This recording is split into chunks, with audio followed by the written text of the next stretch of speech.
Matt Schaff and Shane Hallam of DraftSharks.com here to run you through an early Dynasty rookie mock draft. We'll be working through the entire top 12 of the mock draft that we just recently completed. We will highlight some key players who landed outside of round one in our exercise, and we'll talk through some potential movers, some guys who could see their positions change quite a bit from this draft to the actual drafts that usually follow the NFL draft. If you want to see our full 4-round Dynasty rookie mock draft with write-ups for every single player drafted, head to DraftSharks.com right now. And if you're like, where's Jared? First of all, stop whining. You got us. And Jared, as we speak, is nipple deep in 2025 projections. So he's working on that stuff. You can expect to see 2025 rankings on the site very soon. Today, though, I'm going to be leaning on my buddy Shane here, our prospect guru, because he's helping me and I hope all of you get to know these incoming rookies. Shane, the first round of our rookie mock draft started in a fairly obvious place, I think. I mean, I made the pick, but it seems to me like Boise State running back Ashton Jeanty, it seems like he's just going to be the top pick in at least nearly all rookie mock drafts, nearly set the FBS record for rushing yards this past season, caught 80 passes across his 3 college seasons, universally expected to go in round 1 of the NFL draft. Is he the no-brainer number 1 across Dynasty rookie drafts? I think it's an easy pick to take JT number 1. He is an elite running back, maybe not quite on the level of a Bijan Robinson. You know, we're not talking that level of a prospect, but we could see him go in the top 20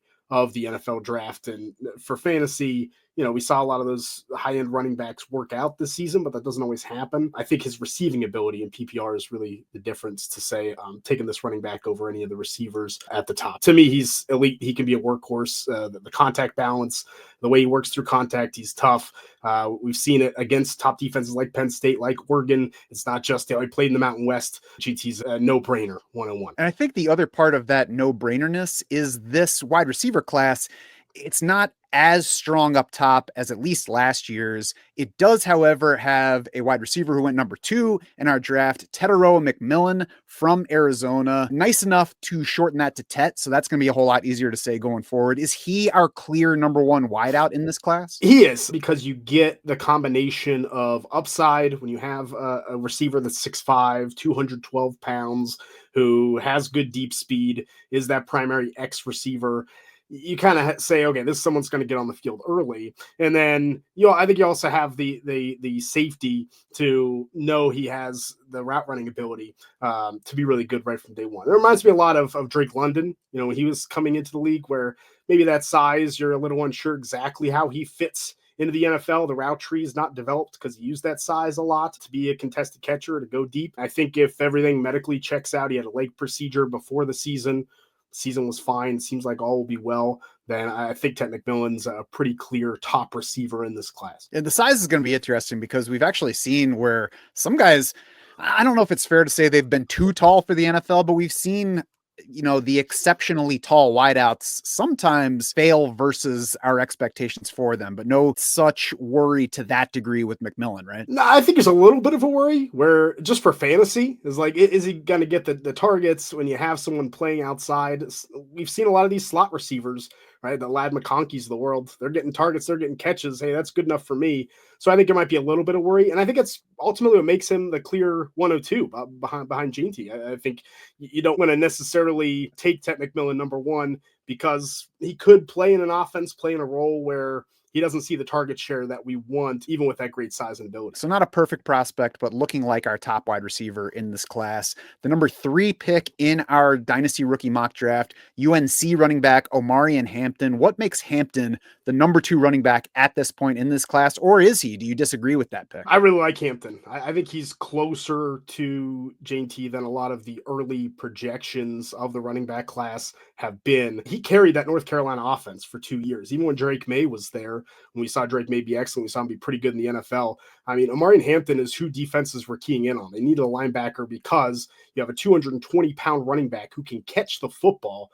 And so you have to have someone watching him at all times, even on those passing plays. I think that receiving ability with 2 straight years of 1,500 yards rushing and 15 touchdowns reminds me a lot of Matt Forte, who was a fantasy stud for so long because of that receiving ability. I think Hampton can come in and be the guy, both between the tackles and as a 3-down back, I think deserves to go 103. Shane, you had me a 220-pound running back who can catch the football, and you throw Matt Forte in there. I'm struggling to go on, but we're going to move on to a couple more wide receivers. Number 4, number 5. First of all, it was Ohio State wide receiver Emeka Egbuka going 4th in our mock draft. Number 5, Missouri wide receiver Luther Burden. Now, Shane, you ranked Burden ahead of Egbuka in your first run rookie rankings, but then you drafted Egbuka ahead of Burden in this mock draft. So which version of Shane Hallam are we supposed to trust here? I think this is where you have two very different prospects,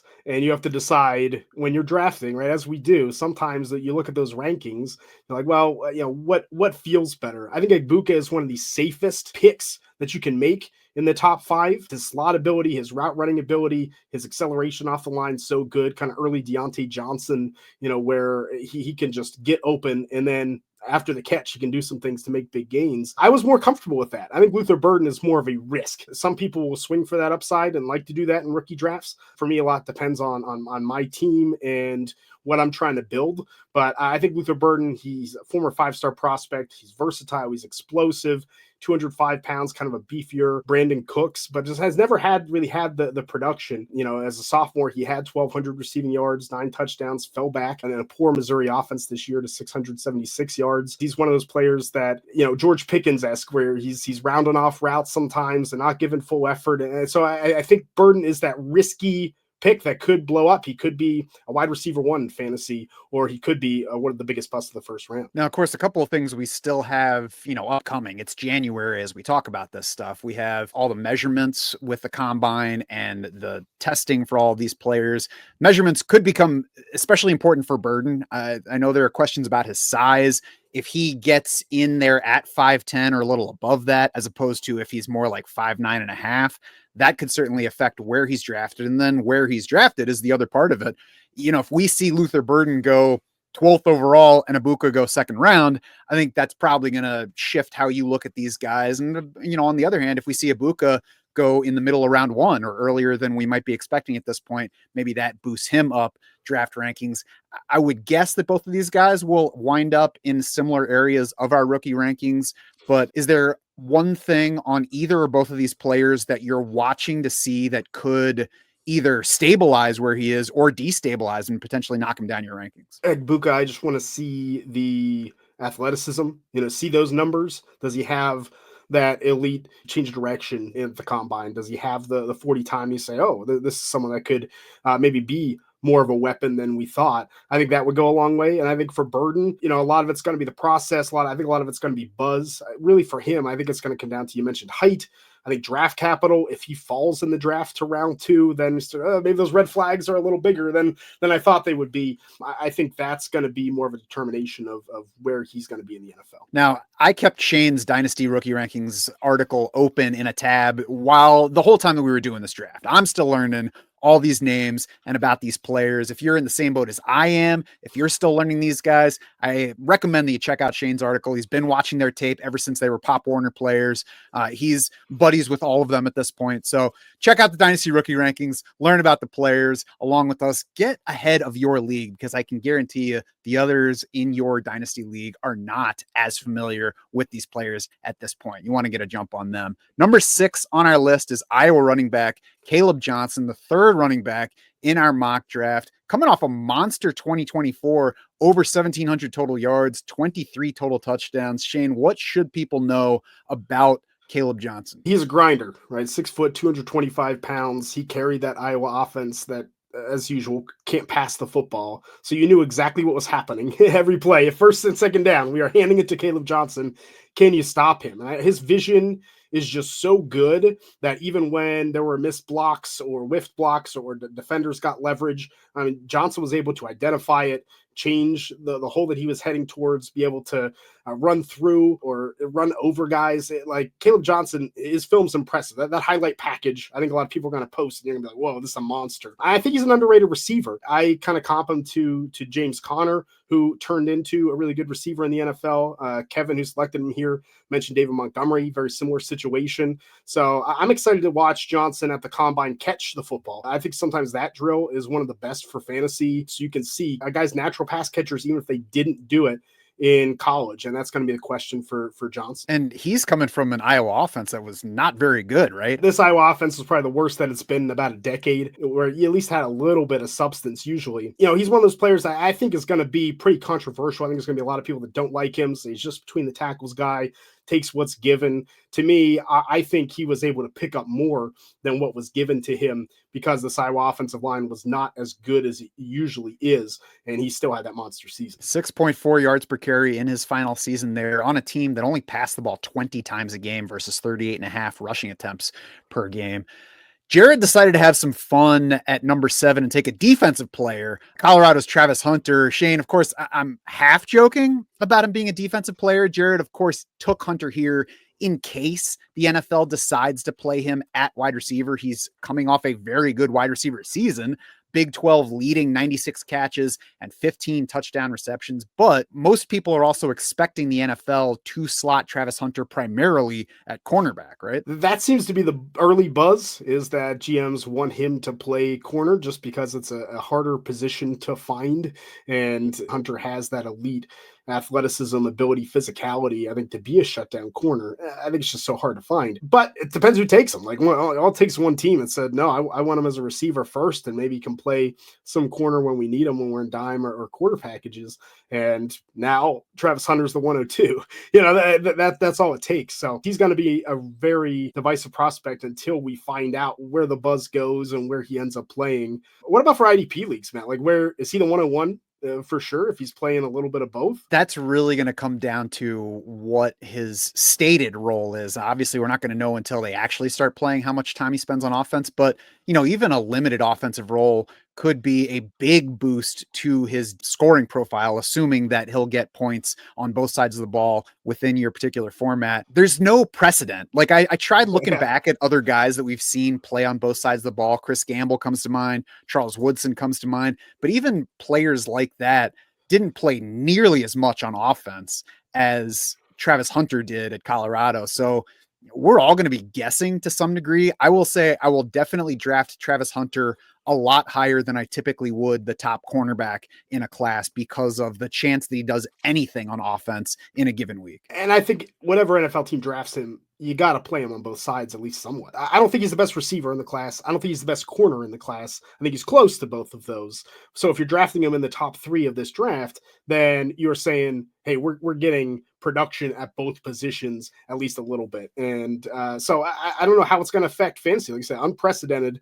So all these mock drafts before the real NFL draft, I think you can kind of toss Travis Hunter out, and we got to see what happens first. Yeah, absolutely. Number 8, we got the first of 2 Ohio State running backs who went in our round 1 in this mock draft. TreVeyon Henderson. Why did you elect to take Henderson first ahead of his teammate Quinshon Judkins in this draft? I think they're very close. To me, PPR is TreVeyon Henderson, non-PPR is Quinshon Judkins. I think that's going to be the bigger roles for both of them. You know, Henderson, 5'10", 207 pounds. He has that elite receiving ability, and we saw in the college football playoff him taking the screen against Texas all the way for a touchdown, almost the full length of the field. You know, he has the ability, I think, to be a really good third down receiving back and play a little bit on first and second down, especially if he goes to a team that wants that type of role. I kind of dream of TreVeyon Henderson in the Jahmyr Gibbs role for Ben Johnson, you know, in Chicago, something like that. I think Henderson could be a real fantasy boon. I think Judkins is more of a between the tackles. You know, I don't call him a plotter because I think he's better than that, but kind of a thinner Brian Robinson, right? He's tough. He's not going to go down at first contact. I mean, Judkins keeps those feet moving. We saw the big run in the national championship game where he did get caught, but is able to break one.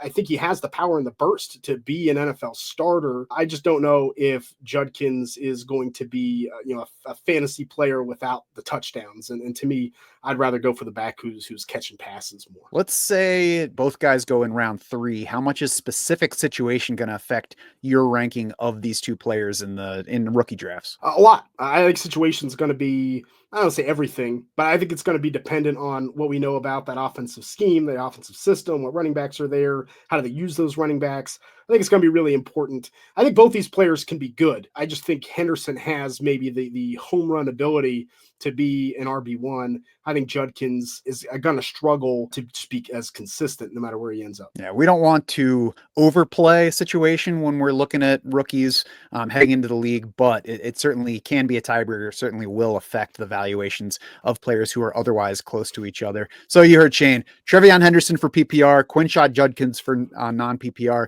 TreVeyon Judkins for half PPR. Number 9 in our Dynasty rookie mock draft, Stanford wide receiver, Elic Ayomanor, and then 10th was Texas wide receiver Isaiah Bond. I'm going to have to keep practicing Ayomanor heading into the draft. So that might hurt him in my rankings if he's going to be difficult to say every time I want to talk about him. But in this case, I was the one who took him ahead of Isaiah Bond. I said, Shane, I was cheating off of your rankings throughout our draft, but I did take Ayomanor ahead of Bond, despite you having Bond ahead of Ayomanor in your rankings. Now, the why for me, one, probably to some degree because I'm contrarian. So if guys are close together, I'm going to be like, well, I'm not going to just agree with him. I'm going to take my own player. I don't know how much that factored in, but I'm sure it's in there. Second, though, I do like that Ayomanor delivered strong numbers in each of his 2 seasons at Stanford following a redshirt year. I also like that he's an early declare. So that tells me that the talent's there, that he's getting good feedback in figuring out whether to return to school or come into the league. And then, of course, the caveat here is that I think we have a lot of sorting to do in this range at wide receiver. Yeah, there's a lot of sorting. I think it's similar to the Egbuka Luther Burden situation with Isaiah Bond, where Ayomanor, I mean, the Stanford team, those 2 years was absolutely atrocious. It's just a really bad team. And this is the guy that he would be wide open and they wouldn't throw him the football. The quarterback couldn't block. And when you look at production, you're like, he's only able to get 831 receiving yards this year. If you watch the film, there's so many plays where he is open and just no one's throwing the ball or even attempting to throw the ball. I think with some development, I think he's still pretty raw, but he has superstar potential. Reminds me of kind of early Juju Smith-Schuster for the Steelers, where you can play him inside, you can play him outside, and he just is so smooth as an athlete, it's really hard to cover him. Isaiah Bond is the home run swing for the fences. Reports are he's going to challenge Xavier Worthy's 40-yard dash record. He's that fast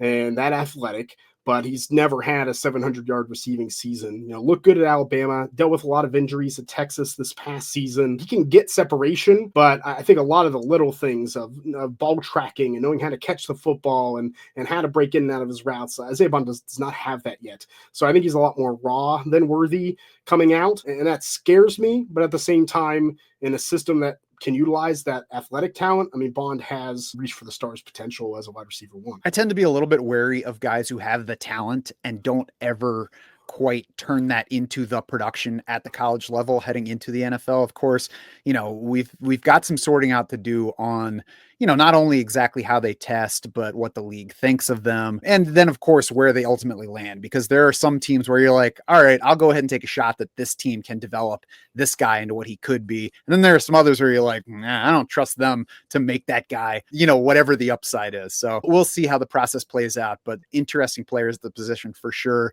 Number 11 in our Dynasty rookie mock, Quinshon Judkins, who we've already talked about, the Ohio State running back. Number 12 to close out round 1, tight end Tyler Warren. Shane, tight ends often don't get into round 1 of rookie drafts for Dynasty leagues, but we're also coming off of Brock Bowers' year last year. Now, we shouldn't expect Tyler Warren to be Brock Bowers because nobody has been to this point. Probably very few ever will be in their years. But how good is Tyler Warren for this year? Warren is not Brock Bowers, but he has that type of true weapon ability, right? He led Penn State in receiving this past year. He was behind Theo Johnson, who was the Giants' 3rd-round pick last year in 2024. So he finally got a chance to lead role. And I mean, they were using Warren in every single way. Not only did he have 98 catches for almost 1,200 yards and 8 receiving touchdowns, he ran the ball 26 times for 4 touchdowns. Similar to Brock Bowers, right? They were using him in a bunch of different ways. I think that athleticism that we've seen Penn State players like Theo Johnson have is definitely there for Tyler Warren. I think he has a shot to be a first-round NFL draft pick. He's a monster inline blocker. He does everything well, 261 pounds, 6'6". Senior Bowl director Jim Nagy comped him to Dallas Clark as kind of that H-back that can do everything. I think we could see Warren have similar production of Clark, who was a fantasy tight end 1 for a long time. So that's it for the round 1, guys. Now, a year ago, I think Oklahoma State running back Ollie Gordon looked like a near lock to be inside that group. He was not in that group for our Dynasty mock draft, though. Led FBS with 1,732 rushing yards in 2023, led FBS with 324 touches in 2023. This past season did not go quite as well for him, though. What happened to Ollie Gordon? I think it's a combination of two things. I mean, Oklahoma State was bad. I mean, they were losing games that they would win in any typical year. The offensive line couldn't block for anything. And, when you look at Gordon's numbers with that in mind, it's like, it wasn't that bad. He has the change of direction. He has the vision. But, I mean, he seemed like he was trying to do everything. He was trying to bounce things outside so much to make a big play, because if he didn't, no one did, and that offense would stall. And I think he hurt himself in that process of just trying to be a superhero, when if he would have played similar to last season when he had over those 2,000 total yards as a sophomore, it would have been better. He played the worst against the best defenses. Arkansas, Arizona State, just couldn't do anything, couldn't break tackles. He's going to be the one where I think the combine, the workouts are going to be key. Like, is he athletic enough to be an NFL player? Or is he a college player, a really good college player? He could be the one that we look back after draft night and say, wow, he went in the 6th round. And I guess that's it for Ollie Gordon. Or will he then be the guy that we say, oh, that's it for Ollie Gordon? Then it's like, oh, actually, they just underrated him because of all that stuff. And Kyron Williams-esque, right? Yeah. Of course, Gordon did land just outside round 1 in our mock draft. I took him as a top pick of round 2. I'll be curious to see what the testing tells us and what the NFL says in where it picks him, which year they like more from Ollie Gordon. Shane, who is your favorite wide receiver outside of round 1? And it could be an early round 2 guy with a chance to move up, could be a late sleeper that you're hoping to land, whatever your choice. I'll go with the guy in early round 2 that I think will move up is Matthew Golden, wide receiver out of Texas. I think in a lot of ways, he's better right now than Isaiah Bond, kind of a Jameson Williams type that has that deep speed, but is a little more nuanced in what Golden can do. I think he has a better understanding than Bond of defensive zone schemes and how to get open. Started at Houston, transferred to Texas, kind of took a step back behind Bond and really broke out late in the season. I think Golden is going to be someone that NFL teams really like right now more than the consensus. I think the whole transfer portal thing we're really just starting to figure out how it's going to impact our evaluations of these guys, don't you think? Because, normally, historically, I guess I should say, we've been able to read a guy's progression through college, see his breakout season and where it goes from there. And now we have to be like, yeah, well, he spent 1 year there because of NIL, and then he spent 2 years here, and then he spent his final season here. It could complicate things for us these next few years while we're all really getting used to it. I think it's made it more difficult where you don't get to see that progression. Like you said, I think when we've been able to see a player get better every year in a system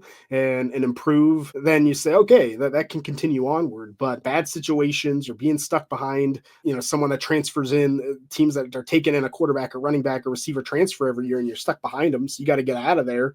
And you might be really good. I think it makes it really difficult to know kind of long-term what a player is. So I think, we have to really go to this year and to really analyze where a player is right now, instead of, a lot of the analytics that go back and want an early breakout or want some of these things. It's nice, but I don't think you can write a guy off if he doesn't have that anymore. Right. I think the not writing a guy off is going to be important. It's never going to be a bad thing that a guy produced early. It's never going to be a bad thing that a guy outproduced his teammates in that same situation that year. But we're going to have to, I think, probably be a little bit more lenient on judging players who move to a different space. And like I said, we'll be figuring that out over at least the next few years. Who in this class could be a big riser through this pre-draft season? Give me one guy whose fantasy stock could climb significantly through the pre-draft process. And I think sometimes we get in trouble by like saying this guy is a riser, where it might just be that this is what we think of him, and then we find out what the NFL thinks of him. I think Cameron Skattebo, the running back for Arizona State, is going to be one of the more divisive who could be a big riser. There's a lot of big fans of him. I mean, the production is there with over 1,700 rushing yards this year for Arizona State. They utilized him as a receiver. Like, he kind of checks a lot of the fantasy boxes that we have. He's that player that if he can show that he has high-end athleticism, you see the production, you see him being tough running through the middle of the line. If he's a 3-down back, I think he's going to rise up maybe to even be in that Omarion Hampton, Kaleb Johnson range, or it could be one of those players that runs a 4.65 and kind of flops in a lot of the drills. We're like, I don't know if I want to trust that in the NFL. So I think Skattebo is intriguing, and his fantasy upside, if he can show that he has explosive plays in him, I think he could really rise to be a mid-first round pick. Definitely going to be very interesting to watch through the process. On the other side, is there a player who's getting, decent to good attention now who might tumble in perceived value as we go through these next few months? I think we hit on a lot of them that have some of that risk involved. And I think Luther Burden and Isaiah Bond both have that risk if the athleticism for Burden isn't quite what we thought, perhaps, or if he's shorter than we thought, then I think Luther Burden could be the case of, well, he's a 5-star, number 1 overall recruit, so he should be good. And maybe he wasn't. And I think Isaiah Bond is similar in that, where he's good at Alabama and he transferred, so he must be good. And even with the athleticism, if the NFL doesn't take Isaiah Bond till day 2 or even to round 3, then I think he's someone that could tumble as well. I think these receivers, because it's not a great class, if you go check out the article, you can see, I think a lot of us were hesitant to take receivers late because there's so many good running backs. It's like, there's a stock up there.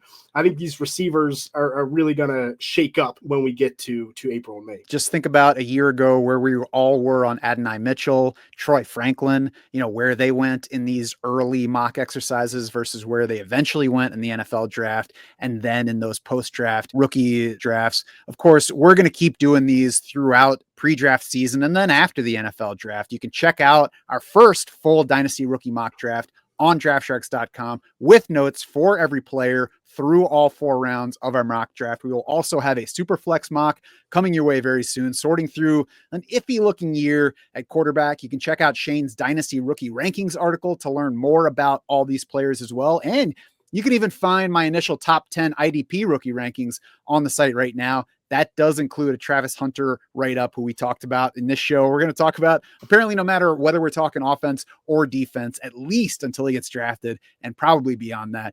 We know that there is no offseason for you serious Dynasty players, and that is why we want to make sure that Draft Sharks is your unfair advantage.